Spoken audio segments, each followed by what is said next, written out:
চলো আজকে তোমাদেরকে শেয়ার করব যে বাড়িতে সবচেয়ে সহজ পদ্ধতিতে কি করে আমরা আমলকিকে জারের মধ্যে লবণ দিয়ে আমরা রাখতে পারি।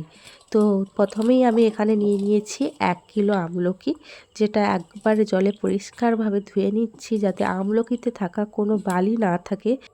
শীতকাল তো চলেই এসছে, তো শীতকালে সবচেয়ে বেশি জনপ্রিয় ফলটি হচ্ছে আমলকি, যেটা ছোট থেকে বড় সবারই খেতে খুবই ভালো লাগে। আর আমরা যখন স্কুলে পড়তাম তখন তো স্কুলের বাইরে ওই দোকান থেকে আমলকি কিনে খেতাম, আর এখন বড় হতে বাড়িতেই আচার করছি। তো এইভাবে দেখো আমলকিগুলো খুব অনেকক্ষণ ধরে জলের মধ্যে আমি কিন্তু পরিষ্কার করে নিচ্ছি।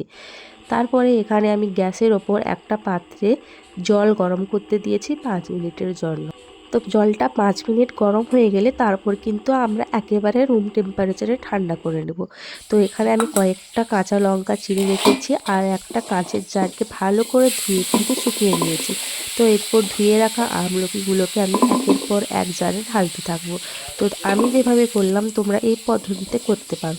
তো আমার এখানে 1 কিলো আমলকি রয়েছে, তো সেই অনুপাতে কিন্তু আমি জলটা গরম করেছি আর সেই অনুপাতে লঙ্কা রেখেছি। তোমরা চাইলে লঙ্কা আর একটু দিতে পারো। তো লবণও কিন্তু আমি ওই অনুপাতেই দিব। তো 1 কিলো আমলকির ওপরে আমি যে জারের মধ্যে চিড়ে রাখা কাঁচা লঙ্কাটা দিয়ে দিচ্ছি। তারপর কিন্তু আগে থেকে ফুটিয়ে রাখা জলটা ঠান্ডা করে রেখেছিলাম, ওটা কিন্তু আস্তে আস্তে জারের মধ্যে ঢালতে থাকবো। আর খেয়াল করতে হবে যাতে আমলকিগুলো পুরোটাই জলের মধ্যে ডুবে থাকে, আমলকি যেন জলের বাইরে না থাকে। তো এইভাবে কিন্তু আমি জলগুলোও ঢেলে দিলাম। তো এই যে আমার জল ঢালা কমপ্লিট হয়ে গেছে, তারপর কিন্তু আমি এখন দিয়ে দিচ্ছি লবণ, পরিমাণ মতো লবণ। তোমরা যেরকম আমলকি কিনবে সেই অনুপাতে কিন্তু লবণটা দিবে। তো আমি কিন্তু প্রথমে কমই দিয়েছি, কারণ অতিরিক্ত লবণ হয়ে গেলে আমলকিতে যদি লবণটা বেশি পরিমাণে ঢুকে যায় তাহলে ওই আমলকি আর খাওয়া যাবে না।